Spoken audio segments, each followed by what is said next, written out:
Sejam todos bem-vindos ao canal de leitura da Inês. Sintam-se à vontade para dar likes, compartilhar o conteúdo e se inscrever no canal. Lembrem de ativar o sininho para receber notificações de novos vídeos de leituras de histórias interessantes. Alice no País das Maravilhas, capítulo 12. O depoimento de Alice. Presente, gritou Alice, esquecendo, na excitação do momento, o que tinha crescido nos últimos minutos. Ela saltou com tamanha pressa que acabou virando o banco do júri com a barra da saia, deixando os jurados de cabeça para baixo, esperneando. Alice lembrou-se muito do aquário de peixinhos dourados que tinha virado acidentalmente na semana anterior. Oh, eu peço 1000 perdões, ela exclamou consternada, e começou a levantá-los o mais rapidamente que podia, pois o acidente com os peixinhos ainda estava em sua mente, e ela estava com a sensação de que se não os recolocasse nos seus lugares, eles poderiam morrer. A audiência não poderá prosseguir, disse o rei, com uma voz grave, até que os jurados estejam de volta a seus lugares. Todos. Ele repetiu com grande ênfase, olhando duramente para Alice. Alice olhou para o banco dos jurados e percebeu que sua pressa tinha colocado o lagarto de cabeça para baixo. E a pobre coisinha estava lá, agitando melancolicamente a cauda, incapaz de se mover. Ela apanhou-o novamente e colocou o pobre de cabeça para cima. Não que isso mude alguma coisa, disse para si mesma. Eu penso que, de uma maneira ou de outra, ele tem a mesma utilidade. Tão logo o júri recuperou-se do choque e que suas lousas e lápis foram encontrados e devolvidos, eles sentaram-se e começaram a trabalhar diligentemente no relato do acidente. Todos, exceto o lagarto, que parecia muito chocado para fazer outra coisa que ficar com a boca aberta, olhando para o teto da corte com os olhos esgazeados. — Que você sabe a respeito do caso? O rei perguntou a Alice. — Nada, respondeu Alice. — Nada de nada? Insistiu o rei. — Nada de nada, disse Alice. Isso é muito importante, disse o rei, voltando-se para o júri. Os jurados estavam começando a escrever em suas lousas, quando o coelho interrompeu. Desimportante é o que Vossa Majestade quer dizer, claro, ele disse em um tom respeitoso, mas franzindo o senho e fazendo caretas. Desimportante, é claro, foi o que eu quis dizer. O rei retomou rapidamente e continuou falando consigo mesmo a meia voz. Importante, desimportante. Desimportante, importante, como se estivesse procurando qual palavra soava melhor. Alguns dos jurados escreveram importante e alguns desimportante. Alice pôde ver porque estava perto o suficiente para ver as lousas. Mas isso não tem a menor importância, ela pensou consigo mesma. Nesse momento, o rei, que estivera ocupado por algum tempo escrevendo alguma coisa em um caderno de anotações, gritou: Silêncio! E leu o que estava escrito. Artigo 42. Todas as pessoas com mais de 1,5 km de altura devem abandonar o tribunal. Todo mundo olhou para Alice. Eu não tenho mais de 1,5 km, disse Alice. Tem sim, disse o rei. Quase 3 quilômetros, completou a rainha. Bem, de qualquer jeito, não vou embora, disse Alice. Além do mais, esse artigo não é legal, pois vocês acabaram de inventá-lo. É o artigo mais antigo do Código, retrucou o rei. Então, deveria ser o número 1, argumentou Alice. O rei empalideceu, fechando seu livro de notas rapidamente. Façam seu veredito! O rei ordenou ao júri com uma voz baixa e trêmula. Por favor, Vossa Majestade, ainda há evidências a serem examinadas, disse o coelho branco, levantando-se apressado. Esse papel acabou de ser descoberto. O que há nele? Perguntou a rainha. Eu ainda não abri, respondeu o coelho branco, mas parece ser uma carta escrita pelo prisioneiro para alguém. Para quem ela é endereçada? Perguntou alguém no júri. Não está endereçada a ninguém, disse o coelho branco. Na verdade, não tem nada escrito do lado de fora. Ele foi abrindo o papel enquanto falava e completou. Não é uma carta, afinal, são apenas versos. E é a letra do prisioneiro? Perguntou outro jurado. Não, não é, respondeu o Coelho Branco. E isso é o mais estranho. Talvez ele tenha imitado a letra de outra pessoa, disse o rei. Por favor, Vossa Majestade, pediu o valete. Eu não escrevi isso e ninguém pode provar que fui eu. Não há nenhum nome assinado no final. Se você não assinou, disse o rei, apenas torna a situação pior para você. Com certeza você estava fazendo alguma coisa errada. Senão, teria assinado seu nome como um homem honesto. Houve um aplauso geral. Aquilo fora a primeira coisa inteligente que o rei tinha falado naquele dia. Isso prova sua culpa, logicamente, continuou a rainha. Portanto, isso não prova coisa alguma, gritou Alice. Vocês nem ao menos sabem o que dizem os versos. Leia-os, ordenou o rei. O Coelho Branco colocou seus óculos. Por onde devo começar, se Vossa Majestade permite? Ele perguntou. Comece pelo começo, disse o rei com muita gravidade, e siga até o fim. E daí pare. Fez-se um silêncio mortal na corte enquanto o Coelho Branco lia esses versos. Eles falaram que você chegou perto dela, e de mim para ela falou. Ela achou que eu era um bom caráter, mas não me deixou nada ainda assim. Ele deu sua palavra que não tinha sido eu. Se ela quisesse mesmo saber, o que aconteceria com você?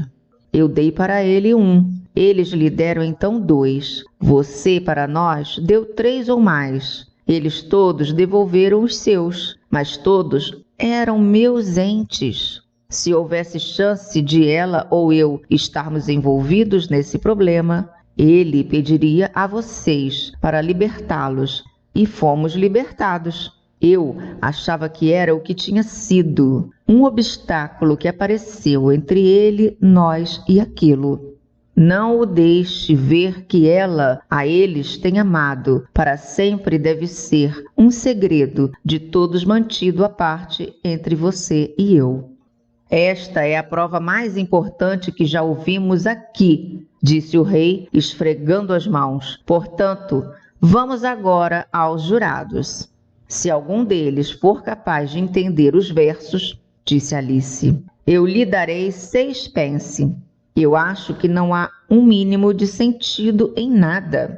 Todo o júri escreveu em suas lousas. Ela acha que não há um mínimo de sentido em nada, mas nenhum deles se habilitou a explicar os versos. Se não há sentido neles, disse o rei, isso livra o mundo de um incômodo. Você sabe, não precisamos procurar um. E eu não sei não. Ele continuou desdobrando o papel sobre os joelhos, olhando para ele de rabo de olho. Eu até diria que há algum sentido neles, afinal de contas. Mas disse que eu não sei nadar. Você não sabe nadar, sabe? Ele perguntou, virando-se para o valete. O valete balançou a cabeça tristemente. Eu pareço com alguém que sabe nadar? Ele respondeu. Tudo bem por enquanto, disse o rei, que continuou a falar sobre os versos para si mesmo. Isso nós sabemos, é verdade. Isso é o júri, claro. Porém, se ela quisesse ir ao fim, isso deve ser a rainha. Que seria de ti saber quem há de... O quê? Afinal, deram 2 a ele e a ela dei 1? Ora, isso deve ser o que ele fez com as tortas, certo? Mas os versos continuam com todas, voltaram. Não faltou nenhuma, disse Alice. Certo, lá estão elas, disse o rei com ar de triunfo, apontando para as tortas sobre a mesa. Nada poderia ser mais claro que isso. E depois vem, antes dela dar seu estrilo. Você nunca deu estrilo algum, não é, minha querida? Ele disse para a rainha. Nunca, respondeu a rainha furiosamente, jogando um tinteiro em cima do lagarto, enquanto falava. Então, suas palavras têm estilo, disse o rei, olhando para o tribunal com um sorriso. Havia um silêncio de morte.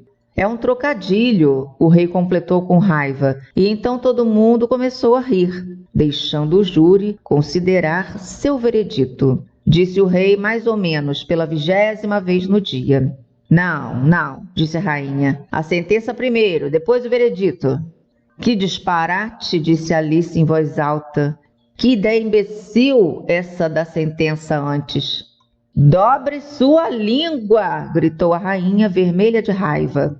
Não dobro não, respondeu Alice. Cortem-lhe a cabeça! A rainha berrou o mais alto que pôde. Ninguém se mexeu. Quem se importa com você? Disse Alice. Vocês não passam de um baralho de cartas. Nesse instante, todo o baralho voou no ar, começando depois a cair sobre Alice. Ela deu um gritinho, meio que com medo, meio que com raiva, tentando rebatê-las. A menina achou-se então deitada no barranco, com a cabeça no colo da irmã, que gentilmente afastava algumas folhas secas que tinham caído da árvore sobre elas. Acorde, Alice querida, disse a irmã. Nossa, que sono pesado você teve! Puxa, que sonho estranho que eu tive, disse Alice. Então ela contou para a irmã, tão bem quanto pôde lembrar, as estranhas aventuras que vocês acabaram de ler.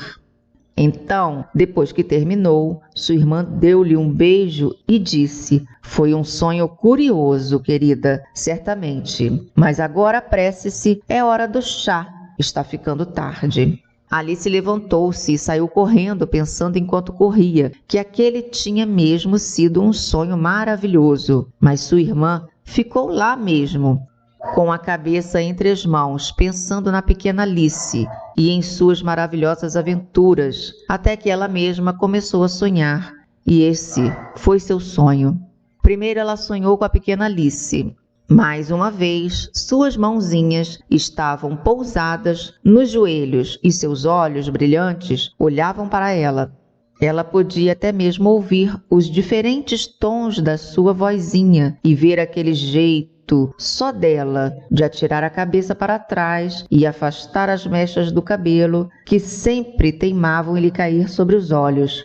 E enquanto escutava, ou parecia que escutava, todo o espaço em volta dela ia ficando repleto daquelas estranhas criaturinhas do sonho da irmãzinha. A grama farfalhava sob os pés do apressado coelho branco. O rato assustado espalhava água para fora da lagoa. Ela podia ouvir o tilintar das xícaras de chá, enquanto a lebre de março e seus amigos partilhavam da sua refeição, que nunca acabava. E a vozinha aguda da rainha ordenando a execução de seus infelizes convidados. Mais uma vez o bebê porco estava espirrando no colo da duquesa, enquanto pratos e travessas se espatifavam em volta. E mais uma vez o guincho do grifo, o ranger do giz do lagarto e os tais aplausos sufocados dos porcos da Índia enchiam o ar, misturados com os soluços distantes da miserável falsa tartaruga. Sentada com os olhos fechados, quase acreditou estar ela mesma no País das Maravilhas, mesmo sabendo que quando abrisse os olhos novamente, tudo voltaria a ser a chata realidade de sempre. A grama se mexeria apenas com o vento, e a lagoa estaria se movimentando apenas com os juncos, e o tilintar das xícaras novamente seria um badalar dos sinos pendurados nos pescoços dos carneiros. Os gritos agudos da rainha seriam apenas os berros do pastor, o espirro do bebê, o guincho do grifo e todas as outras coisinhas esquisitas iriam transformar-se no confuso clamor da vida no campo, assim como o mugir do gado à distância iria tomar lugar dos pesados soluços da falsa tartaruga.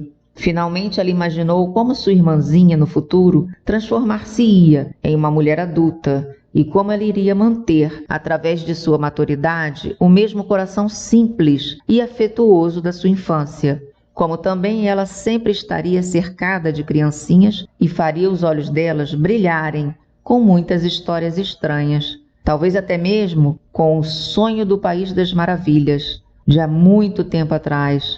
Como ela adoraria compartilhar com suas tristezas simples e alegrar-se com suas brincadeiras ingênuas, lembrando-se da sua própria infância e daqueles felizes dias de verão. Fim.